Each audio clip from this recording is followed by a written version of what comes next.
नमः शिवाय। श्रोतागण, मैं इस वीडियो में भगवान की उपस्थिति संबंधित चर्चा करूंगा। हमारे इष्ट देव परम पिता परमेश्वर हों या आप कहें श्री ब्रह्म या परमात्मा श्री वासुदेव।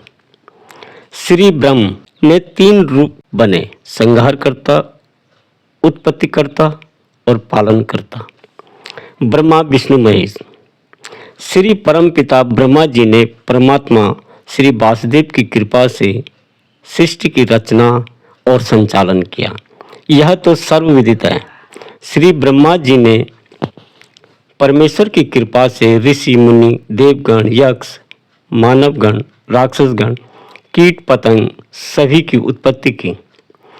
परमात्मा श्री हरि जी का यह महाविशाल साम्राज्य, उसमें विभिन्नता, रंगों की कला, गति अगति, शीत उष्ण, प्रकाश और अंधकार, विद्या अविद्या, इन सब की व्यापकता को देखकर अधिकतर मानव भ्रम में पड़ जाता है।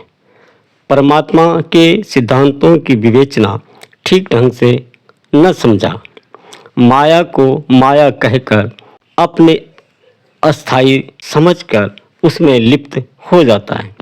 श्रोतागण, मेरी बात सुनकर आप संकोच न करें। मेरा उद्देश्य वर्तमान के लिए नहीं, मैं उन अल्पज्ञानियों के लिए कह रहा हूँ जो अभी अभी अपने हृदय में मंथन की सोच रहे हैं। क्योंकि कुछ व्यक्ति शास्त्रों को पढ़कर अपने हृदय में मंथन करने से पहले अहंकार यानी मैं को स्थान दे देते हैं, जो पवित्र ज्ञान को प्राप्त करने में बाधा है। मनुष्य को हृदय में अहंकार नहीं, स्वभाव ग्रहण करना चाहिए। ये माया ज्ञान के बिना भ्रम ही तो है। ज्ञान प्राप्त करने के लिए गुरु के पास जाना चाहिए। यदि मुनि कहे कि ईश्वर हर प्राणी की आत्मा में है तो व्यक्ति मान लेता है, जिसके कारण व्यक्ति दुविधा में रहता है।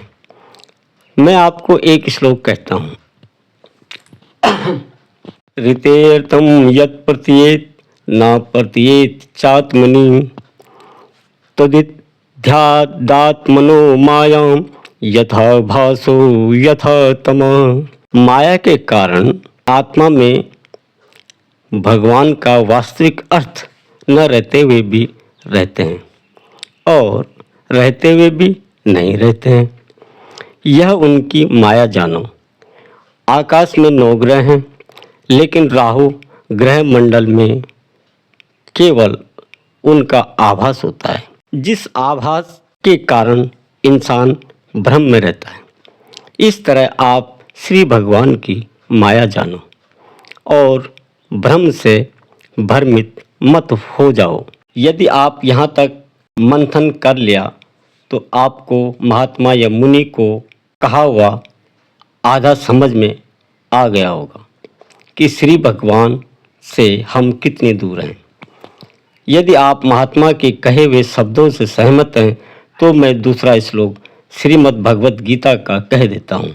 या प्रभु सर्वलोकानां हृदय अर्जुना तिष्ठति भर्मयाना सर्वभूतानां यंत्ररूढ़ानि मया यया। श्री भगवान कृष्ण ने अर्जुन से कहा कि हे अर्जुन, मैं हर प्राणी के हृदय में बैठा रहता हूँ और प्राणी के यंत्र रूपी शरीर को हर जन्म हर काल में भरमाता रहता हूँ और यह जीव भ्रमण करता रहता है। मेरे प्यारे श्रोतागण, आप कहाँ तक सहमत हैं? यदि सहमत हैं तो लाइक और सब्सक्राइब करें और मुझे अपने मंथन का पवित्र ज्ञान का कोई एक विचार भेजकर कमेंट्स में लिखकर भेज सकते हैं। प्रत्येक प्राणी श्री परमात्मा की अचिंत्य शक्ति या पराशक्ति से प्रादुर्भाव पाता है। व्यक्ति जब तक पवित्र ज्ञान श्री भगवान ही सब कुछ है, माता पिता, गुरु, सुख दुख, ज्ञान विज्ञान, चाहत, याददाश्त सब कुछ मान लेगा, तभी भगवान आपके हृदय में विराजमान हो जाएंगे। उसके लिए व्यक्ति को भगवान से प्रेम और आस्था, दृढ़ संकल्प की भावना होनी चाहिए। धन्यवाद।